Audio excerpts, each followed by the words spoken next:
Lighting का और व्यवस्था बहुत बढ़िया है। नहीं होगी और अच्छी नहीं और अच्छी होगी बहुत। अभी जो होगी इससे बेहतर कराएंगे। जो रात का कार्य चले पर बहुत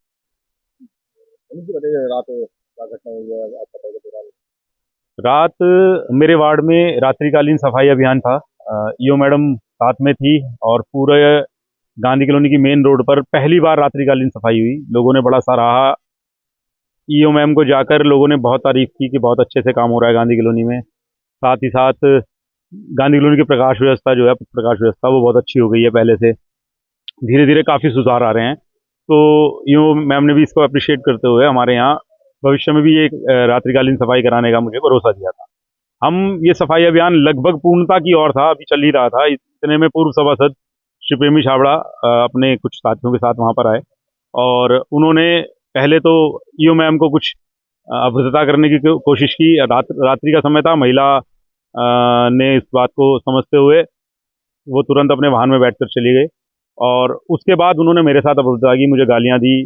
इवन लोगों ने उस समय बीच बचाव करा के हम लोगों को अलग कर दिया था। मैं लक्ष्मीनारायण मंदिर के पास पहुंचा ही था, इतने में फिर से मुझे घेर लिया गया इनके पूरे परिवार के सदस्यों के द्वारा। साथ साथ मेरे जो साथी हैं और वर्तमान में नवनियुक्त संचालक बने हैं, अभी चुनाव जीते हैं, श्री संजीव अरोड़ा जी, तो उनको भी धमकाने की कोशिश की गई, उनके साथ हाथापाई की गई, उन्हें गालियाँ दी गई और बहुत बुरी तरह से उन लोगों ने अपनी पूरी दबंगई दिखाने का प्रयास किया कि जिससे हम लोग विकास कार्य बंद करा दें। लगभग 1.5 वर्ष पहले मैं चुनाव में विजयी रहा था, तब से ही प्रेमी छाबड़ा के द्वारा मेरे ऊपर कहीं ना कहीं कोई ना कोई तंज कसे जाते रहे, कहीं ना कहीं कोई ना कोई ऐसी बातें कही जाती रही जिससे कि मेरा मनोबल जो है वो गिरे और मैं काम ना करा पाऊँ। और रात भी उन्होंने यही बात कही कि तुम आज सफाई क्यों करवा रहे हो। सफाई तो जब कोई अभियान हमें मिलेगा, हम सरकारी तंत्र की सहायता से जो हमें अभियान मिलते हैं हम उसी दौरान करा सकते हैं। अब उसी दौरान सफाई हो रही तो उनका इस बारे में सरकारी कार्यों में बाधा नहीं डालनी चाहिए। और अमूमन मैंने आज तक कभी भी किसी प्लेटफॉर्म पे ये बात नहीं कही, मैं आज पहली बार कह रहा हूँ कि सरकार अपने समाज के दबाव में जब मेरे इलेक्शन में इन लोगों ने मेरे साले की गाड़ी तोड़ी थी तब भी मैंने FIR वापस ले ली थी, लेकिन अब मैं बिल्कुल दबने वाला नहीं हूँ। अब मेरे और मेरे परिवार की सुरक्षा का मुद्दा है और मेरे साथियों की सुरक्षा का मुद्दा है, मैं बिल्कुल नहीं दबने वाला। DM साहब ने कहा है कि उनको मामले का पूरा उनको संज्ञान है और वो बिल्कुल इस पर कार्रवाई करेंगे और सख्त कार्रवाई करेंगे। ये बात तो आप उनसे पूछिए ना। अब अगर जो मेरी ड्यूटीज हैं अगर मैं वो भी पूरी नहीं करूंगा तो फिर जनता ने मुझे किस लिए चुना है। देखिए जी, मेरी कोई पुरानी रंजिश नहीं है उनसे। चुनाव जीतने के बाद उनके दिल में मेरे लिए मैल आ गया। अब लोकतांत्रिक प्रक्रिया है, चुनाव कोई भी खड़ा हो सकता है, कोई भी जीत सकता है। मैं जीता, अच्छे मतों से जीता, तब से ही ये लोग मेरे ऊपर दबाव बनाने का प्रयास कर रहे हैं, मुझे डराने का प्रयास कर रहे हैं।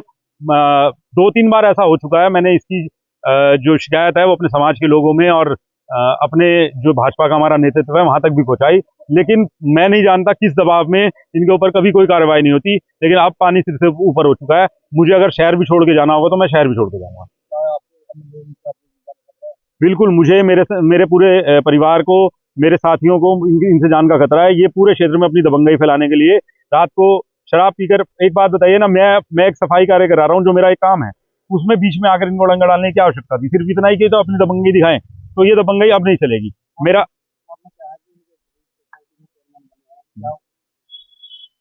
जी, उनके भाई सोसाइटी में चेयरमैन बने हैं। उस समय उनके भाई वहां मौजूद नहीं थे, लेकिन बाद में वो आए, उन्होंने बीच बचाव करा।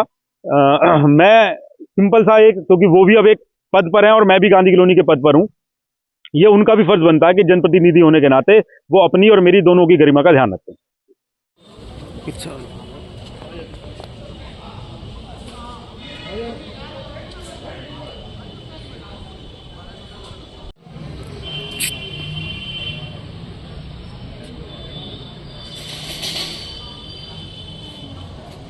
समझ नहीं आती तुम्हारी तुम राजनीति हो जाए करोगे भाई उसका हाल है। किसका हाल? अपने वार्ड का हाल मेरे हाल का बहुत बढ़िया वार्ड है, हमारे से बहुत बढ़िया कर रखा है। मैं नहीं खाना अभी कुछ नहीं खाना। मैं इनसे बात कर रहा हूँ, आप बढ़िया